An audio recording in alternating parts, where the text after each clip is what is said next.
Good day. My name is Vivek Bavda, and I'm running for Congress from the 10th District in Illinois. When I tell people I'm running for office, I usually ask this question: why are you running? Well, for me, the answer is simple. It's my parents. They left India in the 1970s to come to this country. They left behind their friends and family to seek a better life for themselves and eventually me.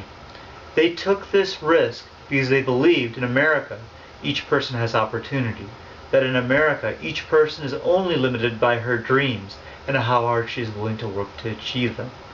But those beliefs that they risk so much for are being shaken, and not by the people of this country, but by those in Washington. We cannot threaten not to pay our bills. We cannot return to prosperity by turning our backs on those seeking work. And we cannot be the United States of America if we choose party over country. Over the last few years, I've been struck when people say, "Let's take our country back." This strikes me as just a fundamentally wrong way to think about things. What makes America great, what drew my parents and countless others here, is that America moves forward, leading the way, be it healthcare, technology, or human rights. It's our consistent forward progress that makes us what we are, a guiding light to the world. And we cannot let this Congress push us in the wrong direction. Now we hear a lot from Washington about what we can't do. We hear that we cannot remove tax breaks on oil companies to balance the budget. But that is wrong. We hear that we cannot keep our commitments to our seniors on Medicare. But that too is wrong. And we hear that we cannot use the government to put people back to work. But that three is wrong. But to move forward, let's not talk about what we cannot do, but what we can do. We can create jobs. We can make education a civil right. And we can break apart too big to fail banks because they blew up our economy. Let's be a little bit more specific about creating jobs. While I support national jobs plans like the President has proposed, most of these do not have a chance of passing because they'll be filibustered in the United States Senate. That's why I've put together the Chicagoland jobs plan that includes doubling the number of lanes on 94 and 90, investing in a smart grid with federal funds rather than a utility tax rate increase, and in providing aid to state and local government.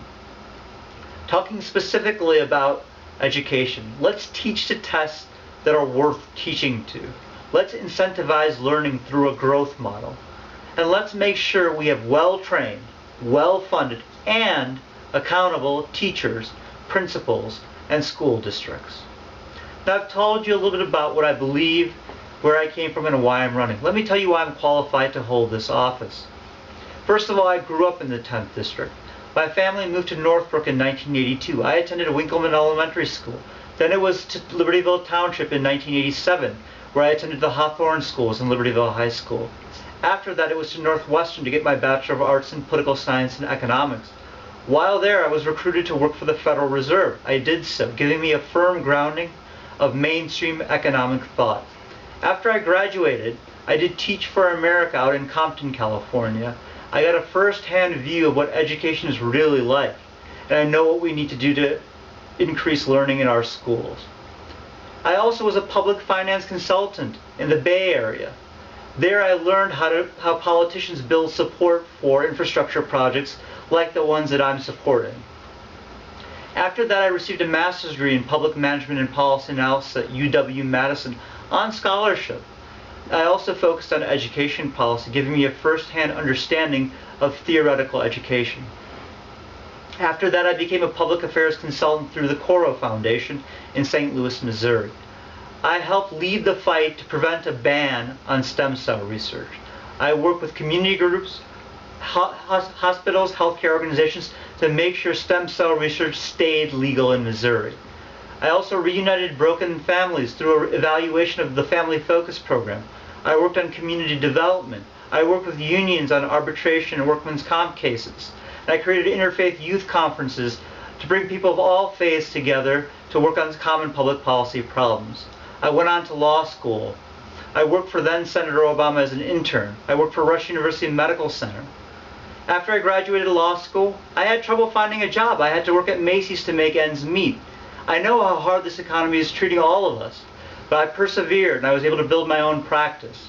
And that's where I am now, right here in Lake County.